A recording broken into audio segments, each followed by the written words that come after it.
The sport of fast draw only shoots wax bullets and full powder blanks. No live lead ammo is ever used. All techniques are for descriptive purposes only. Find a club or gunfighter near you for help. Fast Draw has an excellent safety record and would like to keep it that way. The Final Shot Saloon and its guests and the associations referred to herein accept no responsibility for irresponsible gun handling. Be safe. Ready on one, ready on two. Shooters on the line. Shooters set.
This out, people.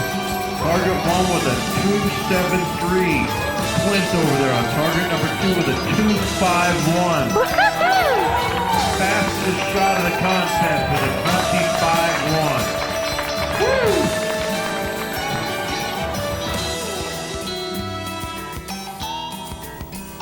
25-1. Hello everyone and welcome to Behind the Light Gunfighter Profiles. This is where I get a chance to talk to gunfighters from around the Western shooting sports, primarily the sport of fast draw. My guest tonight, it can be seen on Impossible Shots on the Outdoor Channel.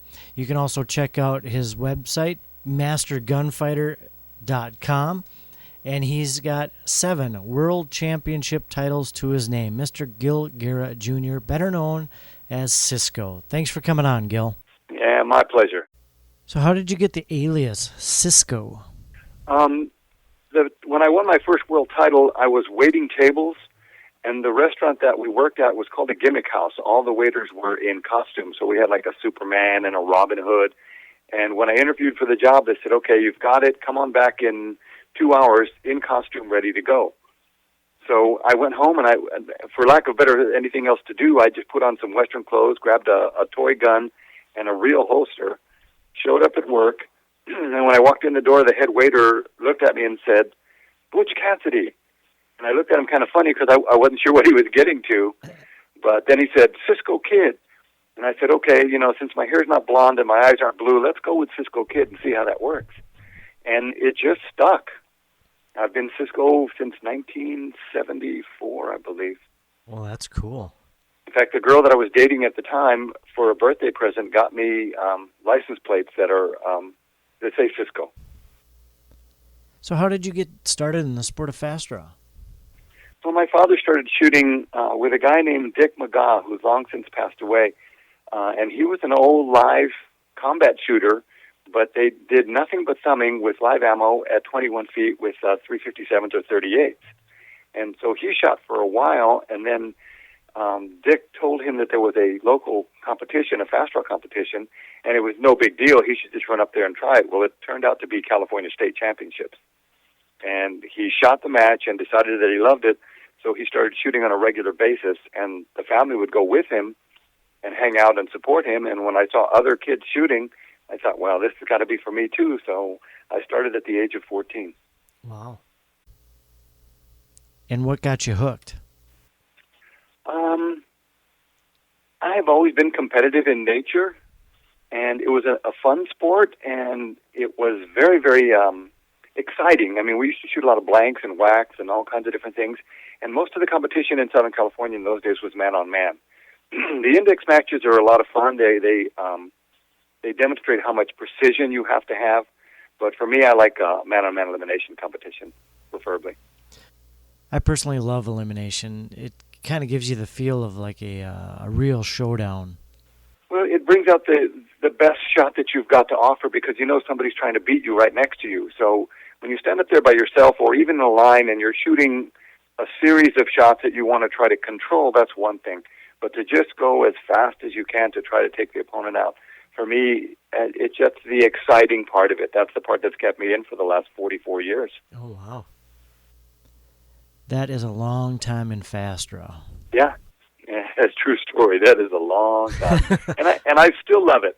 I took a little hiatus for about 6 or 7 years, and then one of the world titles that I had came back up at stake, so I came out of retirement to defend it and just got re-hooked again, I guess.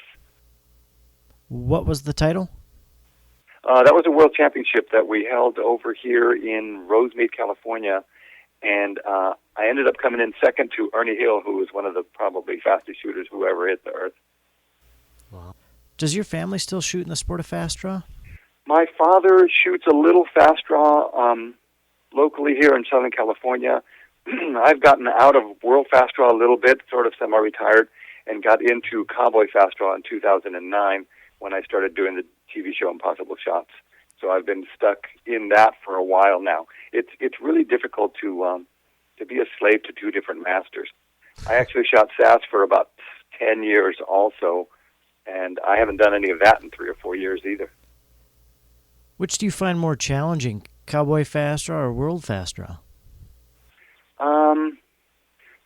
It's like apples and oranges. The cowboy fast draw is strictly man-on-man at 21 feet.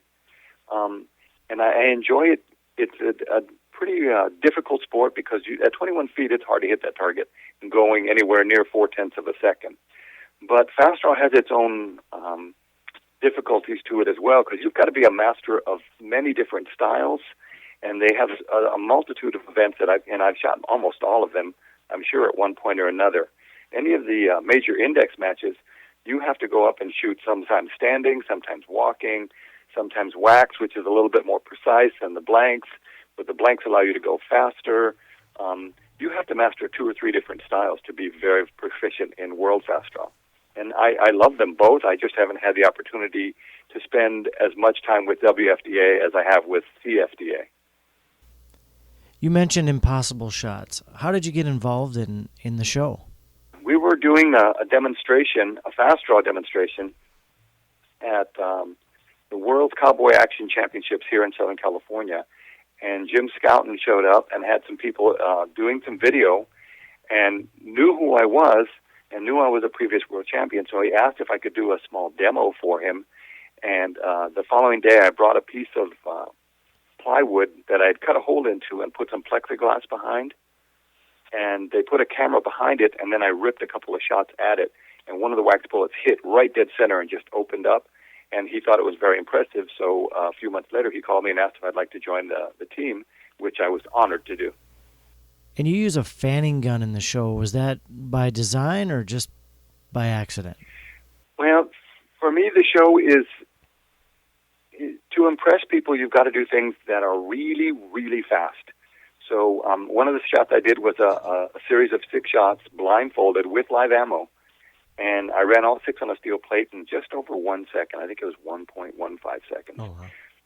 To me, that's impressive. That, a precise one-time shot as fast as you can go, you do it 2 or 3 times, and it no longer has any pizzazz. You know what I mean? So that's the hardest part about the show, is coming up with new shots every single time. I'm not sure what you've seen, but I've done a total of 24 shots for them, individual shots. The one that sticks in my head is the splitting the wax bullet and popping 2 balloons. Oh, with the knife. That was a recent Yes. shot. Yeah, that was shot last season. That was a lot of fun. I was at a cowboy action party, birthday party for a friend of mine who lives like spitting distance from my house. And this gentleman, Chuck Hagel, came up to me and said, "Oh, God, I watch your show. I'm really impressed. I'm a knife maker, and I thought maybe we could, combine forces here and come up with a shot." And I said, I was always looking for new ideas. So he said, "Well, why don't you put a bullet on one of my knives, custom-made knives, and break 2 balloons?" And I'd seen it done before by Bill Oglesby and Bob Munden have done it, but they've done it just locked, standing, and aiming at the blade. No one's ever done it from the hip. So I asked him if the knife would take a live round, And he sent me a knife, and I took it to my ammo people, and we shot some ammo at it, and it just tore the blade up, and it didn't really separate as well as I would have liked to have done it. And I realized that some of the times they had shot these things at axe blades, so the blade's a little bit stronger as opposed to a really sharp edge. So I decided to go at it with wax bullets, and it worked out very, very well. I did it the second shot. I thought that was going to take a little bit more time, but I got real lucky. That's the part I like, that you use wax quite a bit in your segments. Well, I like to use some live too, because some of the live ammo community, back in the day, we used to be called blank poppers, and I didn't take offense to it, but it sort of annoyed me that they thought that our sport was any less than theirs because they shoot live and we don't. And what they don't realize is that we shoot live so we can have competitions within the city limits. We don't have to take you out to a dusty, nasty old range out in the middle of the desert. We can do stuff downtown. We've had competitions inside the lobby at the Riviera Hotel in Vegas. Oh, wow. And we can only do that with wax bullets. But to verify that the skill that we have as shooters is valid, I like to attack some things with live ammo periodically. Oh, sure. It's considerably more dangerous, and I don't recommend it to anybody who is not really very well trained and a seasoned veteran. Have you always did trick shooting, or was it just for the show? You know, when you hang around in the community for a long, long time, you do the can trick that Bob London made famous, and you start coming up with ideas to challenge your skills.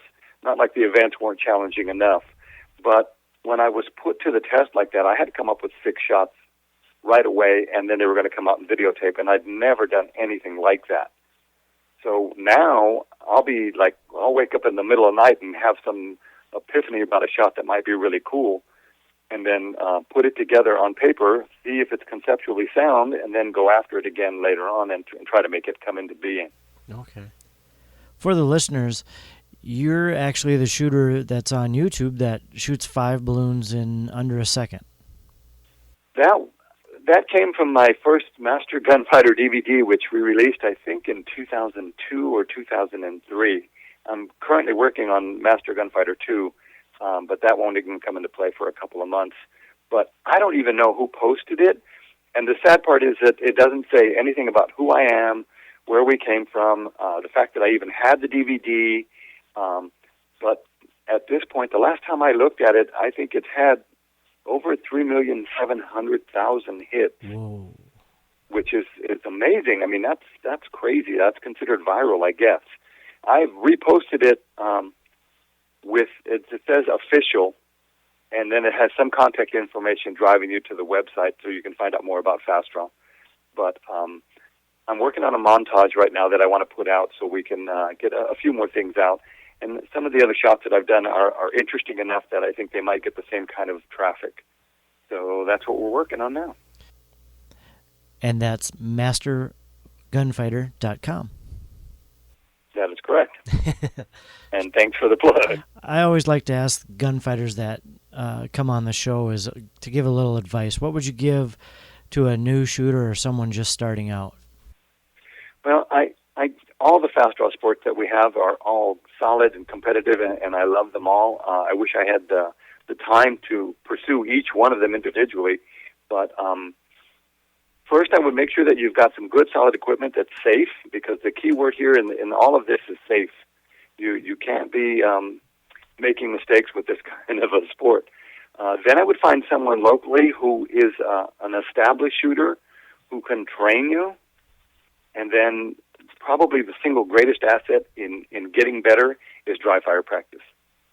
Not all of us have the capability to shoot at their home or within a range close by, or, you know, sometimes the weather, like some of the northern states, is so cold all the time you can't go outdoors and shoot a lot.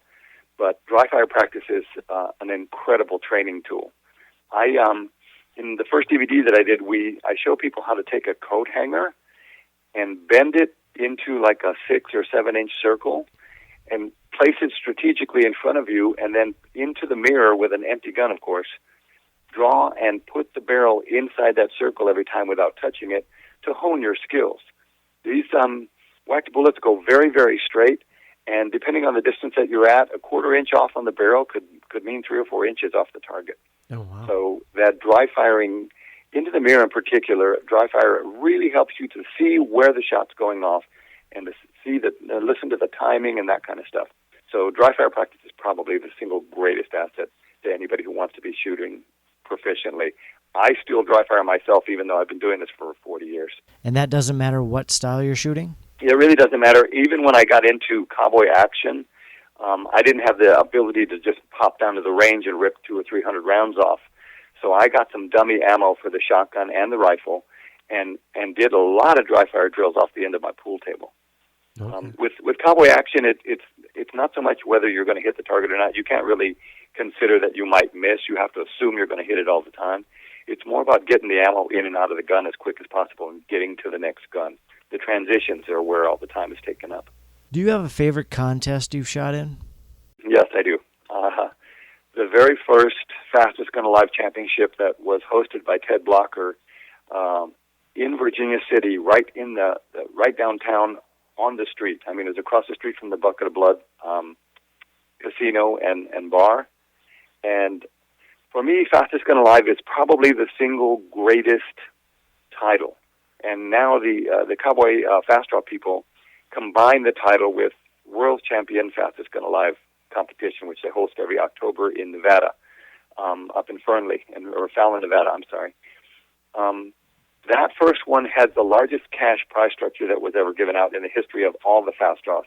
I believe it was $3,750 in cash and a brand new John Phillips gun valued at $2,000.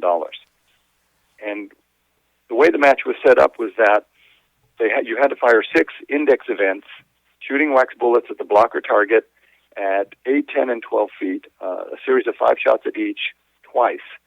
And no matter how many people ended up entering the match, they took the top 10 qualifiers, and then they threw them into a bunch and had a 5X elimination competition. So there was no question as to somebody getting lucky or getting by a couple of rounds and then ending up on top of this match. At the end of that match, the Fastest Gun Alive was crowned, and I was fortunate that it was me. Oh, wow. Very cool. That was I think I did the math on it. I've got the number somewhere, but I believe I fired 37 rounds to end the match, and I think I averaged like 28.6 hundredths of a second per shot. Wow. What style of shooting was that? What method? That was slap cocking, which is a very, very fast method to shoot. And that was all traditional, by the way. There was no open targets, no open gun or twisting or any of that. It was all solid traditional WFDA rules. You've said you've been in the sport for around 40 years. What have you seen in the 40 years, for better or worse? I have never been into the politics of the thing. My father was chairman of the World's Fast Draw Association 2 different times at, I think, 8 years at each time. He's actually the one who put together the Western and Midwestern Fast Draw Association and got it titled as the World's Fast Draw Association. We had our heyday for a while, but I think a lot of the rules have been changed, and for me, they took the fast out of fast draw. They started adding rules like if you shoot out of your category, you lose the shot. So in other words, you're getting penalized for shooting a faster shot in the sport of fast draw. That just never made sense to me. And I think in trying to appease everyone, they probably made a lot of people angry, because at this point I don't think fast draw has as near as many members as it should or it has had in the past. I think the CFDA organization has over 2,000 members. I mean, we had 200 shooters at the World Championships in 2012. And I'm not sure how many shooters there are in WFDA. I've let my membership lapse because I wasn't shooting it anymore, but that doesn't mean I don't want to come back and take a crack at it again. I think anytime you can shoot blanks or wax bullets on a main street in some town in front of people, it's just great. Yeah, I'm doing all that I can to help support either one. Like I said, I'm not a current member of WFDA, but I will probably go ahead and join again just to get some of the contact info and stuff. But anybody pushing Western-style shooting in any format, I mean, this is part of our heritage. This is where we came from. So I'm open to helping any way that I can and promoting them all. I just don't have the time. I've got 3 children here at home still, and my wife and I both have a business, so we're trying to run that, and then doing the TV show, and then staying competitive. I think doing the TV show is what drove me back into competition, because here I'm invited to be on the Impossible Shots team, which is a team of incredibly talented people.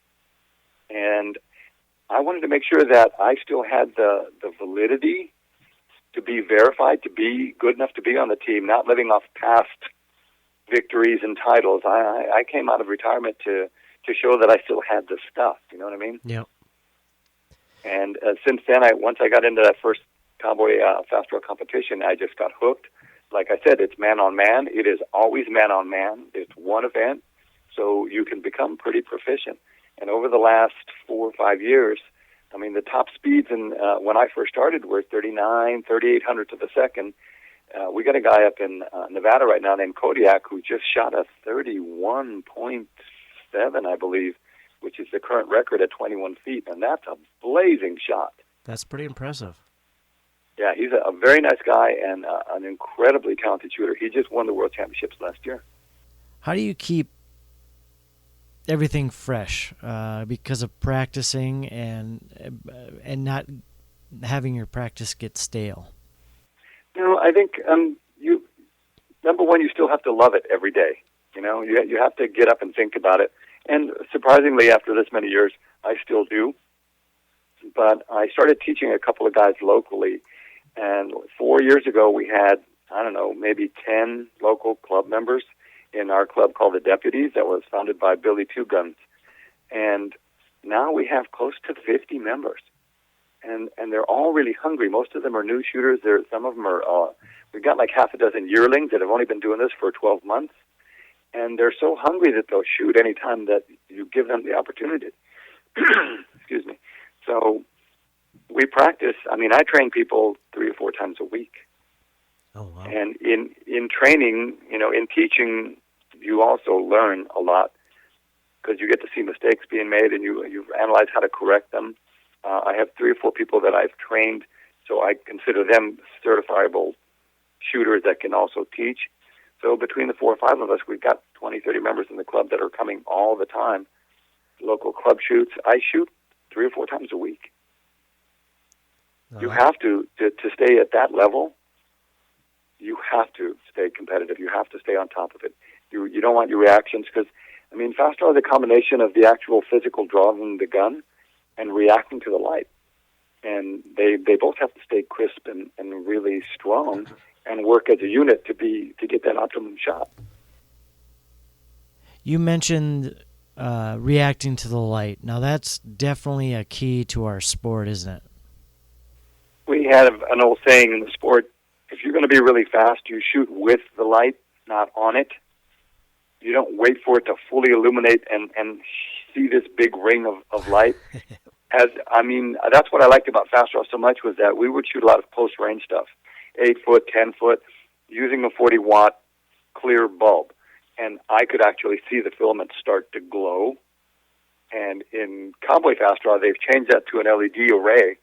So it almost took a little bit away from me to not be able to build into the light as much as I used to.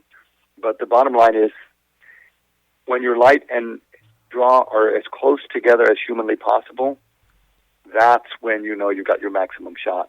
Not that many people have the opportunity to be able to time just the draw. I'm looking for an old Phillips timer right now myself because I have a button that I've used in one of the shots that we did for the TV show. And you put your trigger finger on the button, and then whenever you want, draw and fire and shoot the shot. When you impact the target, it shuts off and tells you the time of just the draw. And when you take, let's say for instance, you take your gun and put it up against the target empty, and when the light comes on, you do 5 shots, and you get a pure reaction shot, just pulling the trigger. And let's say your reaction is 17. And then you time just the draw shooting off the button, and you say your draw is 13. Now you should be able to shoot a 30/100th of a second shot. But when you get into competition, everything's 35, 36, 37. So for decades, we've been searching for that missing time. Does that make sense? Yep. And it's difficult to find, and very few people in the sport, the history of the sport that I know, have shot that close together where the light and the draw were almost one. And those people have excelled in the sport. There was a group that I used to call the Fast Four, and that was Ronnie Phillips, who has passed away a few years back, Bob Bussinger, who's still here in Southern California and shoots under the handle Comanche Moon. He also makes all our wax bullets. And then, of course, Ernie Hill and myself, 3 or 4 other guys, were consistently, in the old days, when we were shooting elimination twisting, we all started off at 22, 23 hundredths of a second. I mean, walk up on the line cold, bang, 23 hundredths of a second. And if you didn't, you weren't going to stay competitive. Wow. And now you said that's the old, I should say the old, that's the twist draw? Mm-hmm. It's almost non-existent. It's kind of like very few people can do it anymore. I still have all the equipment, of course, but after the traditional shooting took over, which I thought it wasn't a bad thing, but it did kind of slow things down because there was only about 7 guys that were controlling the speed aspect of the sport. Then they got into classification and AA class and A class, and they sort of segregated us, and there was only like 7 or 8 guys that were really that fast. Everybody else was just trying to get there. So that's when I think they developed the concept of classification. So you wouldn't be shooting against guys who were brand new. Okay. But shortly after that, the twist draw was pretty well phased out. I think there's a couple of matches still in WFDA that are open. And then they've started some new hybrid thing they call open traditional, where they're trying to allow you to shoot any method, but you have to use traditional holsters. It doesn't make a lot of sense to me. If you're going to have it open, have it be open. If it's going to be traditional, have it be traditional. Putting them together, I think, is just trying to, there again, pacify a lot of people. You know, I know you got stuff going on. I really appreciate you coming on behind the light with me and getting to know you a little bit. Excuse me. My pleasure. And so go visit mastergunfighter.com. You could check him out on Impossible Shots on the Outdoor Channel. Gil Guerra Jr., better known as Cisco. Thanks for coming on, Gil. My pleasure again, and let me know if there's anything else I can help you with. I appreciate it. You can find the Final Shot Saloon on Twitter at Final_Shot45. Like us on Facebook at Final Shot Saloon. Give a review on iTunes. Thumbs up on Stitcher. Search for Final Shot Saloon, one word. And on the PodGodsNetwork.com. And always on FinalShotSaloon.com. Final Shot Saloon has fast draw videos, contest dates, and the Behind the Light podcast and more. And again, thanks for listening.